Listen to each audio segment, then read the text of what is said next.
दुर्भाग्य विषय 10 दिन अतिक्रांत हो गला विषय भितर आम 18 तारिख दिन थाना अभियोग कलु 20 तारिख दिन जिलापाल को भेटी ए विषय सविशेष तथ्य प्रदान कलु और जिलापाल कहते 2 दिन भितर गिरफ हे कि दुर्भाग्य विषय आज 10 दिन अतिक्रांत हो गला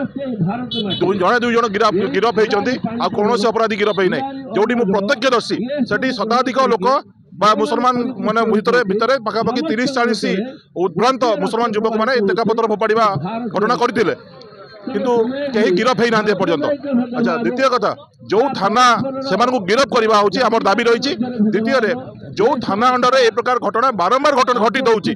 गत वर्ष होता ए वर्ष ए प्रकार घटना घटला सेठी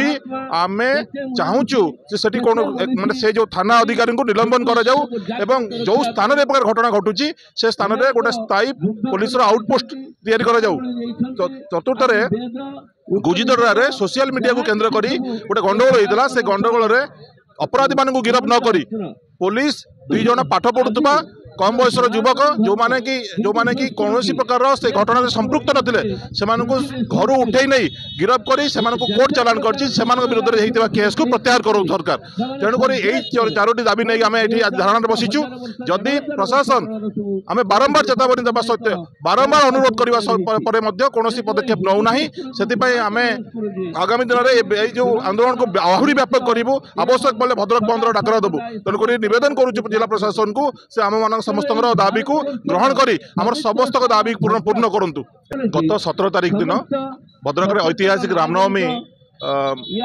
विशाल शोभा अनुष्ठित होता रामनवमी उपलक्षे जो शोभा आसुवा हजार हजार लोक सरकार बाईपास छकरू चांदबाला गला बेलू जो सरकार नगर अच्छी से सरकार नगर पाखे से पथर से 2 थर आक्रमण करागला एवं से आक्रमण में अनेक साधारण लोक जो मैंने कि शोभायात्रा आसुले आहत हवा सहित पुलिस अधिकारी आहत होते।